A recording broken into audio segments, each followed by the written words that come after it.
سب سے پہلا گھر جو لوگوں کی عبادت کرنے کے لیے مقرر کیا گیا تھا وہی ہے جو مکے میں ہے، بابرکت اور جہان والوں کے لیے موجب ہدایت۔ اس میں کھلی ہوئی نشانیاں ہیں، جن میں سے ایک ابراہیم کے کھڑے ہونے کی جگہ ہے۔ جو شخص اس مبارک گھر میں داخل ہوا اس نے امن پا لیا، اور لوگوں پر اللہ کا حق یعنی فرض ہے کہ جو اس گھر تک جانے کا مقدور رکھے وہ اس کا حج کرے، اور جو اس حکم کی تعمیل نہ کرے گا تو اللہ بھی اہل عالم سے بے نیاز ہے۔ اور جب ہم نے خانہ کعبہ کو لوگوں کے لیے جمع ہونے اور امن پانے کی جگہ مقرر کیا اور حکم دیا کہ جس مقام پر ابراہیم کھڑے ہوتے تھے اس کو نماز کی جگہ بنا لو، اور ابراہیم اور اسماعیل کو حکم بھیجا کہ طواف کرنے والوں اور اعتکاف کرنے والوں اور رکوع کرنے والوں اور سجدہ کرنے والوں کے لیے میرے گھر کو پاک صاف رکھا کرو۔ بے شک کوہ صفا اور مروہ اللہ کی نشانیوں میں سے ہیں، تو جو شخص خانہ کعبہ کا حج یا عمرہ کرے اس پر کچھ گناہ نہیں کہ دونوں کے درمیان چکر لگائے، بلکہ یہ ایک نیک کام ہے، اور جو کوئی نیک کام کرے تو اللہ قدردان ہے، دانا ہے۔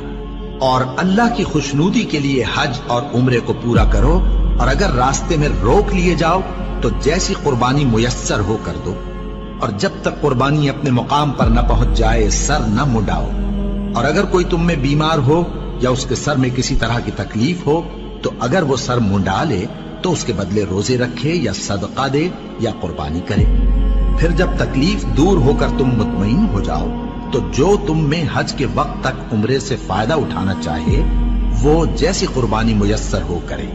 اور جس کو قربانی نہ ملے وہ 3 روزے ایام حج میں رکھے اور 7 جب واپس ہو، یہ پورے 10 ہوئے۔ یہ حکم اس شخص کے لیے ہے جس کے اہل و عیال مکے میں نہ رہتے ہوں۔ اور اللہ سے ڈرتے رہو اور جان رکھو کہ اللہ سخت عذاب دینے والا ہے۔ حج کے مہینے معین ہیں جو معلوم ہیں،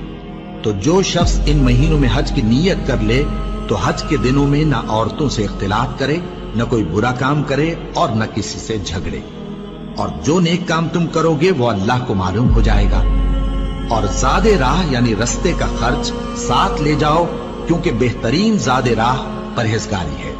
اور اے اہل عقل مجھی سے ڈرتے رہو، اس کا تمہیں کچھ گناہ نہیں کہ حج کے دنوں میں بذریعہ تجارت اپنے پروردگار سے روزی طلب کرو۔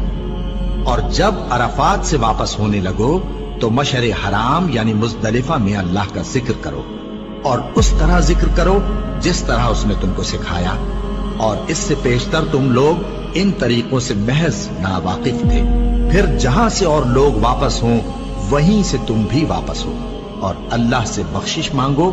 بے شک اللہ بخشنے والا ہے، رحمت کرنے والا ہے۔ پھر جب حج کے تمام ارکان پورے کر چکو تو مینا میں اللہ کو یاد کرو جس طرح اپنے باپ دادا کو یاد کیا کرتے تھے، بلکہ اس سے بھی زیادہ۔